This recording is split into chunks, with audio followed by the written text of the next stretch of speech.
আন্তর্জাতিক cricket career কি তবে শেষই হয়ে গেল সাকিব আল হাসানের? টেস্ট ও টি-20 ক্রিকেট থেকে অবসর নিয়েছেন, তবে আসন্ন চ্যাম্পিয়ন্স ট্রফি পর্যন্ত ওয়ানডে ক্রিকেটটা চালিয়ে যাবার ইচ্ছা ছিল তার।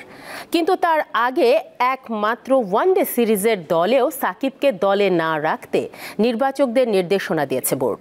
মূলত সাকিবের দেয়া 3টি শর্তেই তার উপর বিরক্ত বিসিবি।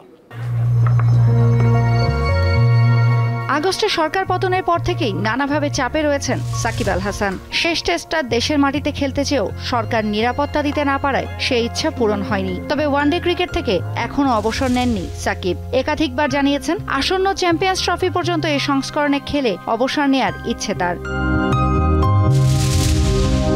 চ্যাম্পিয়ন্স ট্রফির আগে একটি মাত্র ওয়ানডে সিরিজ খেলবে বাংলাদেশ, সেটি আগামী মাসে ওয়েস্ট ইন্ডিজের বিপক্ষে। 3 ওয়ানডে শেষ সিরিজটি অ্যাওয়েতে হওয়ায় মোটামুটি আশা ছিল হয়তো এবার লাল সবুজ জার্সি গায়ে উঠবে সাকিবের। চ্যাম্পিয়ন্স ট্রফিও দেশের মাটিতে না হওয়ায় দেশের এ যাবৎকালের সেরা ক্রিকেটারের শেষটা সুন্দর হবে বলেই ধরে নিচ্ছিলেন ক্রিকেট বোদ্ধারা। তবে শেষ সময় সম্ভবত সাকিব নিজেই নিজের পায়ে কুড়ালটা মারলেন।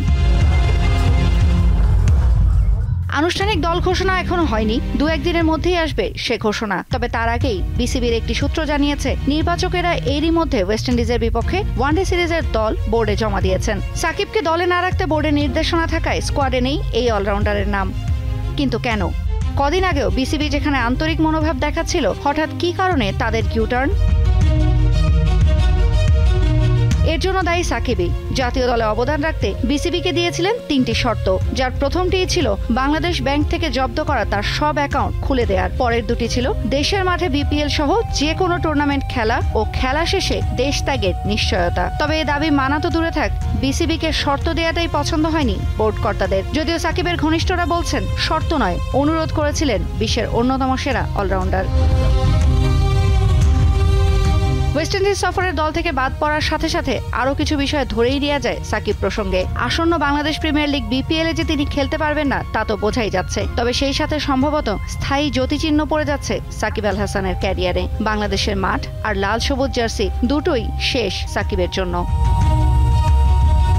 তৌসিয়া ইসলাম, দীপ্ত স্পোর্টস।